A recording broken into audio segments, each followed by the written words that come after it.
ang kapulungan aron tabangan ta. Nakita nagatabang, di ba? O, kan di ba yung master?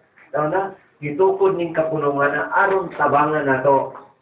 Niya, wa man kita makasabot kinta ang natungdan, muna nahiubos siya.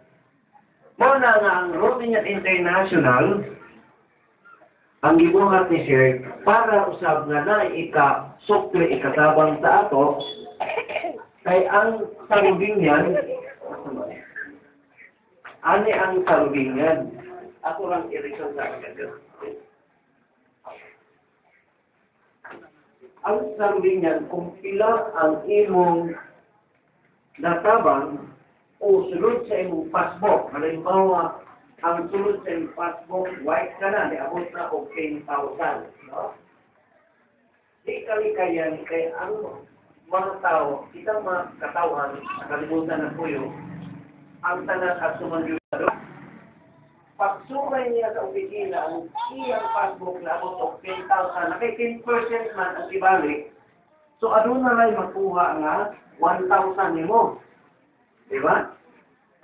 So muna nga, naabot gani sa amon, yan mo man ang asikasuhan, unsay daw ikatabang sa kapunungan PBMA. Kaya naabot man dito, gisumbong sa tagtungod ba? Nga nga naman nga namatay ang iyang ginikanan, wala man tabangi sa PBMA, ana ang rason. Wala man siya masayod.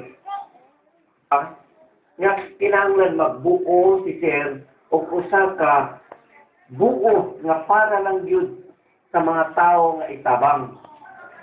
Kay gani kung atong naon kung sa panggobyerno na ay gibuo nga gitawag nga is, di ba? Social Security System.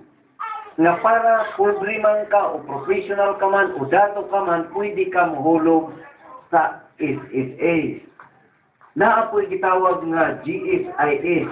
Mga professional lang na tanan kay puros man nagtrabaho sa gobyerno. Kaya kung wala ka magtrabaho sa gobyerno, wala kay GSIS. Para po na sa ilang kaugmaon. Halimbawa, sa ilang pagtrabaho, abot na sila o 60 anyos. So, makuha po ito nila. Agi pondo ba?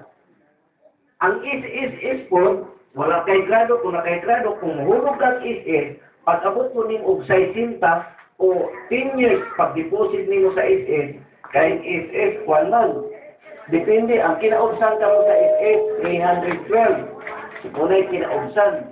Muabot ka ni 10 years, sige hatag nimo, o niabot na ka og 60, pwede na ka gitawag na pensionado. Pero kung wala pa ka